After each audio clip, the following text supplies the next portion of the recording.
Vous croyez que le passé et le futur sont différents, que le temps coule dans une seule direction, comme une rivière qui ne revient jamais en arrière. Richard Feynman, l'un des plus grands physiciens du XXe siècle, a prouvé le contraire avec des équations. Et si qu'il a découvert est tellement vertigineux que la plupart des gens préfèrent n'y pas y penser. Imaginez une bille qui roule sur une table. Elle va de la gauche vers la droite. Maintenant, inversez le film. Elle va de la droite vers la gauche. Les deux mouvements sont parfaitement possibles. Aucune loi de la physique ni dit que la bille doit aller dans un sens plus droit que dans l'autre. C'est exactement ce que Feynman a compris. Les équations fondamentales de la physique n'y font aucune différence entre le passé et le futur. Elles sont symétriques. Prenez les lois du mouvement de Newton, les équations de Maxwell pour l'électromagnétisme, même la mécanique quantique. Si vous remplacez le temps par moins le temps dans ces équations, elles restent parfaitement valides. Le passé et le futur sont mathématiquement interchangeables.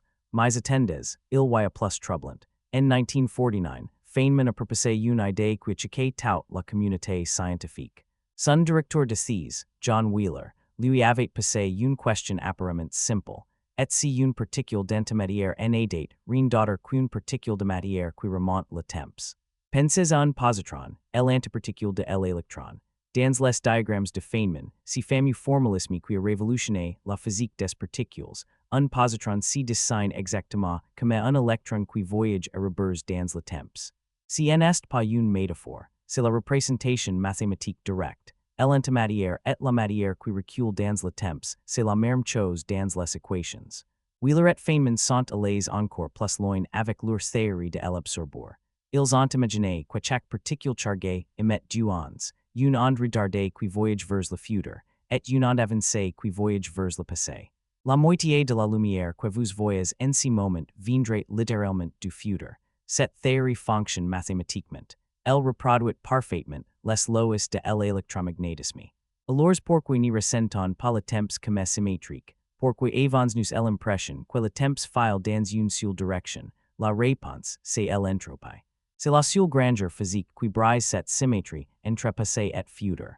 Le deuxième principe de la thermodynamique dit que le désordre ne fait qu'augmenter. Un verre qui se brise ne se reconstitue jamais tout seul. C'est cela qui crée la flèche du temps, cette illusion que le passé est derrière nous et le futur devant.